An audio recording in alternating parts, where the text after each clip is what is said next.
గారు ఇప్పుడు betting app సంబంధించి, ఇంకా లోన్ యాప్ సంబంధించి సో, ఓవరాల్‌గా కొంతమంది పోలీస్ ఆఫీసర్లతో మీరు రెగ్యులర్‌గా ఇంటరాక్ట్ అవుతుంటారు.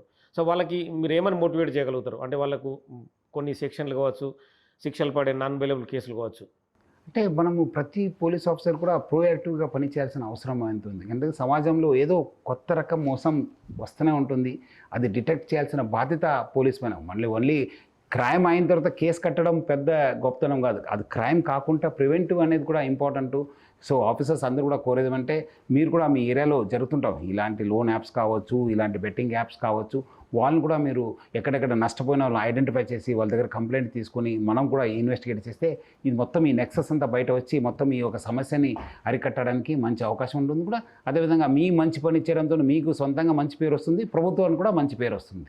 ఒకసారి సూర్యాపేట ఎస్పీకి ఒక ఫోన్ చేసి అభినందించండి. బాస్ బాగున్నావురా? Good evening sir. నమస్తే, బాగున్నావా? బాగా చేశారు, చాలా బాగా చేశారు. అది ఈరోజు కూడా మీ టీవీ ఇంటర్వ్యూ చూశాను. మళ్ళీ మీరు ఆల్రెడీ ఇన్వెస్టిగేషన్ కూడా టేకప్ చేశారు. అంతకుముందు ఉన్న ఎస్పీ సన్ప్రీత్ని కూడా నేను అభినందిస్తున్నాను. ఇప్పుడు కమిషనర్ ఆఫ్ పోలీస్ వరంగల్లో మళ్ళీ తర్వాత ఆనే ఇనిషియేటివ్ తీసుకున్నారు. తర్వాత మీరు వచ్చి ఇంకా ఇనిషియేటివ్ తీసుకుని బాగా చేశారు. ఐ థింక్ ఇంకా కొంచెము లోతుగా ఇన్వెస్టిగేషన్ చేస్తే ఇది మొత్తం అంతా నెక్సస్ బయటకు వస్తుంది. ఎట్లా చేశారు, ఎట్లా అనేక డబ్బులు వచ్చింది, అది మొత్తం అనేది బయట వస్తుంది. Sure sir. టుడే ఈ రోజు నేను కూడా ఐఓన్ పిలిచినాను sir. Line of investigation advise చేసినాను. సో ఇది క్లోజ్ లో మానిటర్ చేస్తాం సార్. అతనికి మొత్తం హౌ ద మనీ ఫ్లో ఎట్లా జరిగింది. సో ఇంకా వీఆర్ విక్టిమ్స్ భయ్యా సన్నీ యాదవ్ మాటలు విని ఇన్ఫ్లుయెన్స్ అయ్యి ఈ బెట్టింగ్ గేమింగ్ యాప్లలో పెట్టినటువంటి ఎవరైనా విక్టిమ్స్ ఉంటే వాళ్ళని కూడా రిక్వెస్ట్ చేసినాం సార్ త్రూ మీడియా. సో వాళ్ళు వస్తే ఇంకా ముందుకొస్తే మనము వాళ్ళని ఎగ్జామిన్ చేసుకొని ఈ కేసును స్ట్రెంథన్ చేసి భయ్యా సన్నీ యాదవ్కి ఈ గేమింగ్ యాక్ట్ ప్రకారం, అదేవిధంగా ఐటీ యాక్ట్ ప్రకారం, అదేవిధంగా ఈ ఆర్గనైజ్డ్ క్రైమ్ సెక్షన్స్ కూడా బిఎన్ఎస్ ప్రకారం అప్లై చేశాం sir. Okay, good, very good. చేస్తాం సార్. చేయండి. కొంచెం సపరేట్ ఒక టీం పెట్టేస్తే అయిపోతుంది దాన్ని. Sure, sir. Day to day, we are monitoring the case investigation. Okay. All the best. Take care then. Thank you, sir. Thank you. Nice. So, Suryapet SP Narasimha లాంటి వాళ్ళు కూడా అంటే మీలాంటి వాళ్ళ ప్రోత్సాహం వల్ల కూడా వాళ్ళు చాలా ఇదిగా ఉత్సాహంగా పనిచేయడానికి అవకాశం ఉంటుంది. ఇప్పుడు మన ఎస్పీ గారు చెప్తున్నట్టుగా చాలామంది బాధితులు అంటే చాలా చోట్ల కూడా అంటే ఒక సన్నీ యాదవ్ కావచ్చు, ఇమ్రాన్ కావచ్చు, ఇంకా రకరకాల వ్యక్తులు కావచ్చు, వాళ్ళపైన రకరకాల జిల్లాలో కేసులు పెడితే వాటి ఇంపాక్ట్ ఎలా ఉంటుంది? చాలా ఇంపాక్ట్ ఉంటుంది. అంటే బయట ఇష్యూ వస్తుంది కదా, ప్రభుత్వం కూడా అర్థమవుతుంది సీరియస్నెస్ ఆఫ్ ది ప్రాబ్లమ్. ఇప్పుడు అంతకుముందు మనకు సైబర్ క్రైమ్ కూడా అట్లానే అయింది కదా, అంతకుముందు కూడా అంతా లేదు. ఇప్పుడు 1930 వచ్చిన తర్వాత ఇంతమంది కంప్లైంట్ చేయడము, ఇట్లా బయట రావడము, ఇలాంటి మోడస్ ఆపరండి ఉంది. అంతకుముందు కూడా లోన్ యాప్స్ కూడా అట్లానే మనం కేసు కట్టిన తర్వాత రాజ్కోట్లో అయింది, సైబరాబాద్లో అయింది, అన్ని చోట్ల అయింది, మొత్తం దేశం అంతా ఊపందుకునింది. సో అట్లానే ఉంటుంది. అది ఒక ఇష్యూ బయట వచ్చిన తర్వాత మనము పబ్లిక్ కూడా అంతకుముందు ఎవరు అనుకోరు కదా.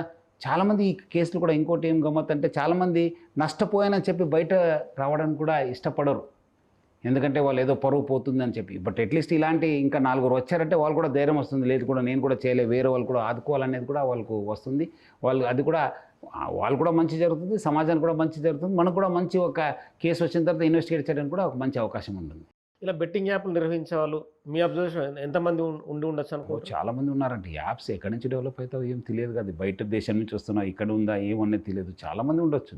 సపోజ్ సన్నీ యాదవ్ లాంటి వ్యక్తి అమెరికాలో ఉన్నాడు. సో ఇలాంటి కేసులు జరుగుతున్నప్పుడు అమెరికా నుంచి ఇండియాకు రావడానికి అతను పెద్ద ఇంట్రెస్ట్ చూపాడు.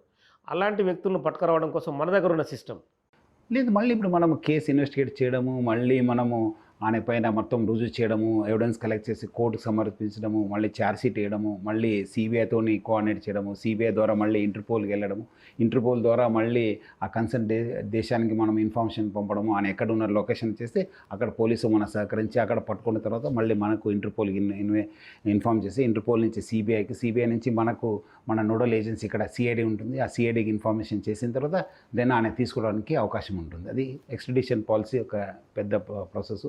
బట్ అంటే కొంచెం సిస్టమేటిక్గా చేయాల్సి వస్తుంది. అది ఫైనల్గా సజ్జనార్ గారు అంటే బెట్టింగ్ యాప్స్ నిర్వహించే మల్టీ లెవెల్ మార్కెటింగ్ కావచ్చు, మిగతా వ్యవహారాలు నిర్వహించే వ్యక్తులకు కావచ్చు, ప్రజలకు కావచ్చు, ఎలాంటి సూచన చేయదలుచుకున్నారు ఫైనల్గా మీరు?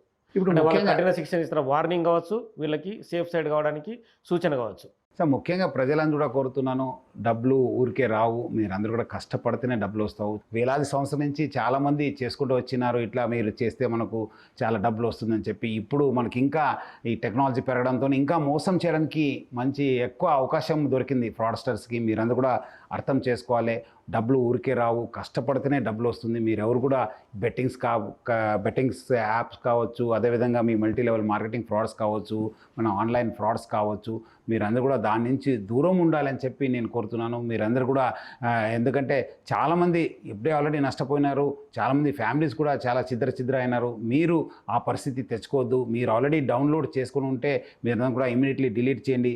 మీరెవరు సోషల్ మీడియా ఇన్ఫ్లుయెన్సర్స్ని ఫాలో చేస్తున్నారో వాళ్ళు ఏమాత్రం ఇలాంటి అన్ఎథికల్ బిజినెస్ కావచ్చు, ఇల్లీగల్ బిజినెస్ కావచ్చు, బెట్టింగ్ యాప్స్ కావచ్చు, ఇలాంటి స్కీమ్స్ను ప్రమోట్ చేస్తున్నారు అంటే వాళ్ళందరినీ మీరు అన్ఫాలో కావాలి.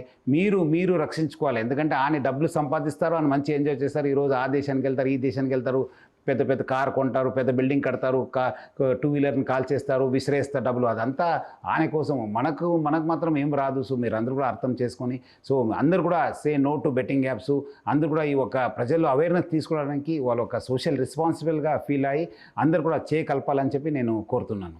నిందితులకు ఇచ్చే వార్నింగ్ అంటే మీకు ఎవరు కూడా చాలామంది ఇప్పుడు ఏదో మీరు అంతకుముందు అన్నట్లు చాలామంది డిలీట్ చేయడం జరుగుతుందని చట్టం తను పని చేయాల్సి వస్తుంది. డెఫినెట్లీ పోలీస్ కేసు రిజిస్టర్ అయితే మీరందరూ కూడా పోలీస్ స్టేషన్ చుట్టూ తిరగాల్సి వస్తుంది, అరెస్ట్ కావాల్సి వస్తుంది, కోర్టు చుట్టూ తిరగాల్సి వస్తుంది. మీరు సంపాదించి కూడా మీకు అటాచ్మెంట్ కూడా తీసుకోవడానికి కూడా అవకాశం ఉంది. మీరు ఏమేమి సంపాదించాలి ఆస్తులు కూడా అటాచ్మెంట్ ఫోర్ఫిట్ చేయడానికి అవకాశం ఉంది, నష్టపోతారు. సో అలాంటి పరిస్థితి తెచ్చుకోవద్దు. మీరు మీకు మంచి టాలెంట్ ఉందంటే అది మంచి కోసం వాడండి. ఏదో మీరు టూరిజం కావచ్చు, లేదంటే మీరు ఒక ఫారెస్ట్ గురించి కావచ్చు, కుకింగ్ గురించి కావచ్చు, మీకున్న హాబీస్ గురించి మీరు చెప్పడానికి ఒక మంచి వేదిక సోషల్ మీడియా.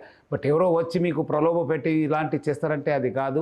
సో మీరు ఎక్కడైనా మళ్ళీ చట్టం తన పని చేయాల్సి వస్తుంది. చట్టం మళ్ళీ ఏ రోజు కూడా వదలదు. మీరు డెఫినెట్లీ చట్టం తన పని చేసి మీకు there is no one above the law. So ఎవరు కూడా ఇలాంటి జోలికి పోవద్దని చెప్పి అందరికీ కోరుతున్నాను.